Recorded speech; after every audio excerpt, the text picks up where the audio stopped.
শেখ শহীদুল ইসলাম স্বপন নামে স্বেচ্ছাসেবক দলের এক কর্মী শওকত সরকারের বিরুদ্ধে ভারপ্রাপ্ত চেয়ারম্যান বরাবর লিখিত অভিযোগ দিয়েছেন। স্বপন আওয়ামী সরকার আমলে মামলা, হামলা এবং জেল জুলুম খেটেছেন। বিএনপির রাজনীতি করায় আওয়ামী সরকার আমলে স্বপনের এক ভাই গুম হয়েছেন। সেই ভাইকে আর পাননি স্বপন।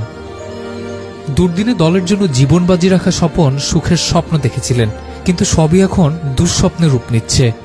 কেউ ইতিহাস লেখে কলম দিয়ে, আর কেউ ইতিহাস লেখে নিজের রক্ত আর চোখের জল দিয়ে।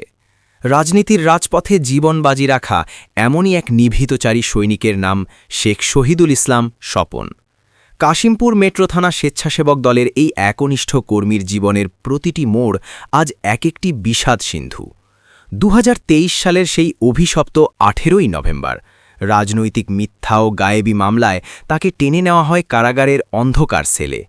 3 মাসের সেই যন্ত্রণাদায়ক বন্দিত্ব আর অমানসিক রিমান্ডের প্রতিটি আঘাত কেবল তার শরীর নয়, ক্ষতবিক্ষত করেছে তার আত্মাকে।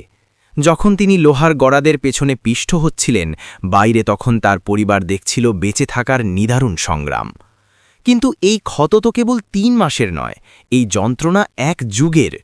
2013 সাল স্বৈরাচারের কালো হাত কেড়ে নিয়েছিল তার বড় ভাই মোহাম্মদ মুস্তফাকে। আজ দীর্ঘ 12 বছর, না কোনো হদিশ, না কোনো সান্ত্বনা। ভাইয়ের ফেরার পথ চেয়ে আজও চেয়ে থাকে এক অভাগা পরিবার। সেই গুমের আগুন বুকে চেপে নিয়ে স্বপন লড়ে গেছেন রাজপথ থেকে ফেসবুকের পাতায়। তারপর এলো 24 জুলাই বিপ্লব, যখন চারদিকে বুলেটের গর্জন। 5ই অগস্ট গণভবনের সামনে বুক চিতিয়ে দাঁড়িয়েছিলেন এই লড়াকু যোদ্ধা। রক্ত ঝরেছে, আহত হয়েছেন, তবু স্বাধীনতার জন্য পিছু হটেননি। স্বপ্ন দেখেছিলেন এক নতুন ভোরের। আজ সেই ভোর এসেছে, কিন্তু স্বপনের আকাশ আজ অন্ধকার। বড়ই বিচিত্র এই সময়, যে দলের জন্য, দেশের জন্য নিজের জীবন আর যৌবন বিলিয়ে দিলেন, সেই স্বপন আজ নিঃস্ব।